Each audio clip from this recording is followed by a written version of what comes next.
Welcome back. Now in this video, we are going to start the process by creating a Zoom meeting. And what we can do is we can either start a meeting by going to this link to host a meeting right now and then distribute the link, or we can schedule a meeting for the future, determining when that time is going to be. So what we're going to do is we're going to click schedule a meeting, and then we're going to write in all of the identifying information. Now, one thing we can do is we can make this a recurring meeting. So if this meeting is going to be once a week or even once a day, we can do that by clicking this link. For the purposes of this video, we're going to take this task off. We can also require registration for this meeting. So for example, we can click this link and then individuals will need to register before they can attend. You can determine upfront whether video cameras will be available.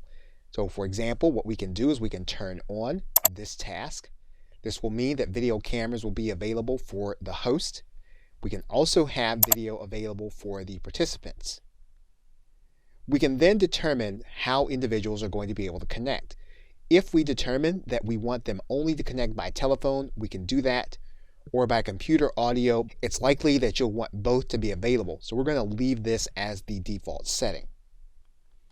Now again, if you're going to be distributing the link and individuals are going to register, some of these things that you'll be doing on a case-by-case basis. If you want individuals to be able to join the room before you get there, you can click Enable Join Before Host. We're going to untick this. If you only want discussion to occur when you're there, you can click Mute Participants upon entry. And you can use the long meeting ID, but again, if you're going to be distributing the link, you don't have to do this. Now, what you can do is you can enable a waiting room so that when individuals come, they can then be part of a waiting room instead of seeing the standard Zoom screen.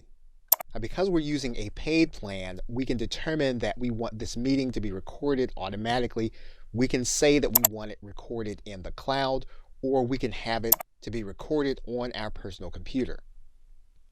If you want individuals to be available to be a host in order to take over the meeting when you are not there, you can do that by putting in their email address here in this area. Once you have it, you can then click Save. What you can then do is click this link to copy the invitation, and then you can copy this invitation into an email. And then you can distribute this information. If you just want to distribute the link, you can copy this link and then you can distribute the link to individuals to attend the meeting. Now, when the individual gets the link, they're going to be asked to download information to their personal computer in order to attend the Zoom meeting. Now, in the next video, we will start the process of starting the meeting. Okay, so with that, thanks, and I will see you in another video.